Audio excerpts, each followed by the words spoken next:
Blink, The Power of Thinking Without Thinking. Book by Malcolm Gladwell. Detailed summary. Introduction, The Statue That Didn't Look Right. In the introduction, Gladwell introduces the concept of rapid cognition, which he defines as the process of making split-second decisions or judgments without conscious thought. He argues that this type of thinking is often more accurate and effective than deliberate and analytical thinking, which can be slow and prone to error. To illustrate this point, Gladwell tells the story of the Getty Museum's acquisition of a statue called the Kouros, which was believed to be a genuine ancient Greek artifact. However, as soon as a group of experts saw the statue, they had a feeling that something was not quite right. Despite this intuition, the statue was still authenticated and purchased by the museum. Several years later, it was revealed that the statue was, in fact, a fake. Gladwell argues that the experts who had a feeling that something was wrong were using rapid cognition to make their judgment. They were picking up on subtle cues and details that they couldn't consciously explain, but that signaled to them that the statue was not authentic. Gladwell goes on to explore the science behind rapid cognition, and how it relates to our ability to make quick decisions and judgments in everyday life. He argues that while we often discount our intuition and rely too heavily on analytical thinking, there are times when rapid cognition can be more accurate and effective. Overall, the main idea of the introduction is that rapid cognition is a powerful tool that we all possess, and that we should be more aware of its role in our decision-making processes. Gladwell uses the story of the Kouros statue to illustrate this point and to set the stage for the rest of the book, which explores the science and implications of rapid cognition. Chapter 1, The Theory of Thin Slices, How a Little Bit of Knowledge Goes a Long Way. In this chapter, Gladwell explores the concept of thin slicing, which refers to the ability to make quick judgments based on a small amount of information. Gladwell begins by telling the story of the Getty Museum's acquisition of the Kouros statue, which was later revealed to be a fake. He notes that the experts who had a feeling that something was not quite right were using thin slicing to make their judgment. They were able to pick up on small details and subtle cues that signaled to them that the statue was not authentic. Gladwell then goes on to explore the science behind thin slicing. He notes that our brains are wired to make quick judgments based on limited information. He cites research that shows that people are able to make accurate predictions about someone's personality, abilities, and even their future behavior based on just a few seconds of observation. Gladwell also discusses the role that stereotypes and unconscious biases play in our ability to thin slice. He notes that while these biases can sometimes lead us astray, they can also be useful in helping us make quick judgments in certain situations. To illustrate the power of thin slicing, Gladwell tells the story of a researcher named John Gottman, who is able to predict with remarkable accuracy which couples will divorce and which will stay together based on just a few minutes of observation. Gottman is able to do this by looking at small details like facial expressions, tone of voice, and body language. Gladwell also explores the role that training and expertise play in thin slicing. He notes that experts are often better at making accurate judgments based on limited information because they have developed an intuitive understanding of their field. Overall, the main idea of Chapter 1 is that we are able to make accurate judgments based on small amounts of information through the process of thin slicing. Gladwell uses a variety of examples to illustrate this concept and to show how it can be applied in different fields. He also explores the role that biases, expertise, and training play in our ability to thin slice. Chapter 2, The Locked Door, The Secret Life of Snap Decisions. In this chapter, Gladwell explores the concept of thin slicing in more detail, specifically how our brains use this process to make snap decisions in high-pressure situations. Gladwell begins by telling the story of a firefighting tragedy in which a group of firefighters entered a burning building and were quickly overcome by flames. The firefighters had made a snap decision to enter the building, based on a brief assessment of the situation. Gladwell notes that this decision was made through the process of thin slicing, as the firefighters were able to quickly assess the situation and make a judgment about what actions to take. Gladwell goes on to explore the science behind snap decisions. He notes that our brains are wired to make quick judgments in high-pressure situations, and that this ability can be incredibly useful in many different contexts. To illustrate this point, Gladwell tells the story of a military exercise in which a group of soldiers was given a difficult task to complete. The soldiers were split into two groups, one was given detailed instructions and a map, while the other was given only a general idea of what they needed to do. The second group was able to complete the task more quickly and with fewer errors, because they were able to use their intuition and make snap decisions based on limited information. Gladwell also explores the role that emotions play in snap decisions. He notes that our emotional responses can sometimes interfere with our ability to make accurate judgments, but that they can also be incredibly useful in helping us make quick decisions in high-pressure situations. To illustrate this point, Gladwell tells the story of a researcher named Paul Ekman, who has spent his career studying emotions and facial expressions. Ekman is able to use his expertise to make snap judgments about people's emotions and intentions based on their facial expressions. Overall, the main idea of Chapter 2 is that our brains are able to make snap decisions in high-pressure situations through the process of thin slicing. Gladwell uses a variety of examples to illustrate this concept and to show how it can be applied in different contexts. He also explores the role that emotions play in snap decisions, and how experts like Paul Ekman are able to use their knowledge to make accurate judgments in the blink of an eye. Chapter 3, The Warren Harding Error, Why We Fall for Tall, Dark, and Handsome Men. In this chapter, Gladwell explores the concept of thin slicing in the context of how we form our first impressions of people, and how those impressions can be influenced by unconscious biases. Gladwell begins by telling the story of Warren Harding, a former U.S. president who was widely regarded as one of the worst presidents in American history. Gladwell notes that Harding was elected primarily based on his appearance and personal charm, rather than his qualifications or ability to govern effectively. Gladwell goes on to explore the science behind first impressions, noting that our brains are wired to make quick judgments about people based on limited information. He cites research that shows that people are able to form accurate impressions of someone's personality, intelligence, and even their trustworthiness based on just a few seconds of observation. Gladwell also discusses the role that stereotypes and unconscious biases play in our ability to form first impressions. He notes that we often rely on stereotypes to make judgments about people, even when those stereotypes are inaccurate or misleading. To illustrate this point, Gladwell tells the story of a researcher named John Bargh, who conducted a study in which participants were primed with words associated with the elderly.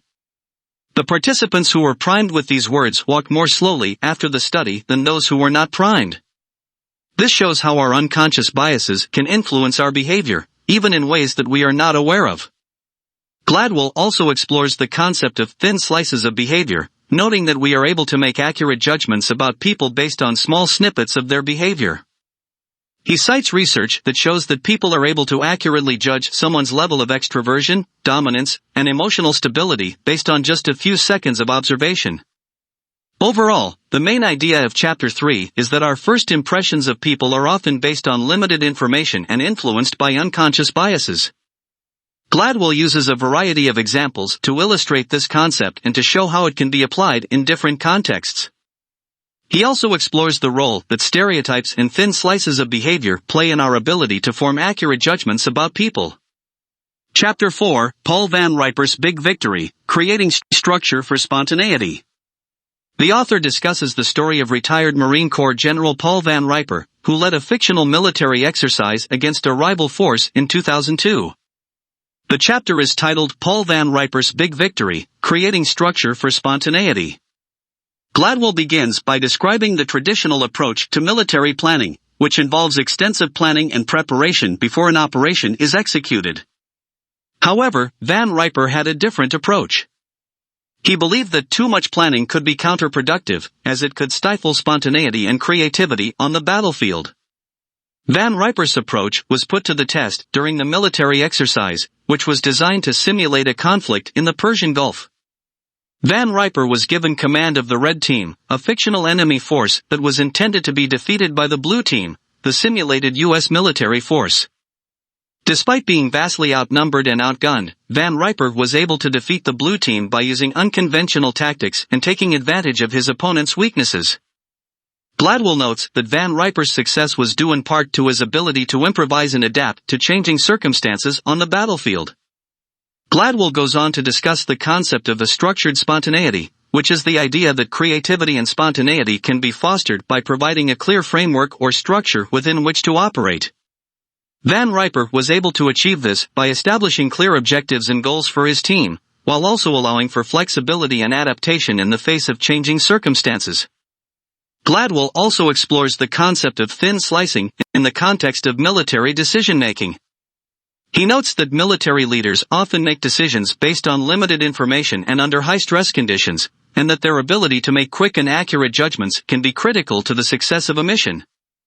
Overall, the main idea of Chapter 4 is that creativity and spontaneity can be fostered within a structured framework, and that military decision-making can benefit from the ability to make quick and accurate judgments based on limited information.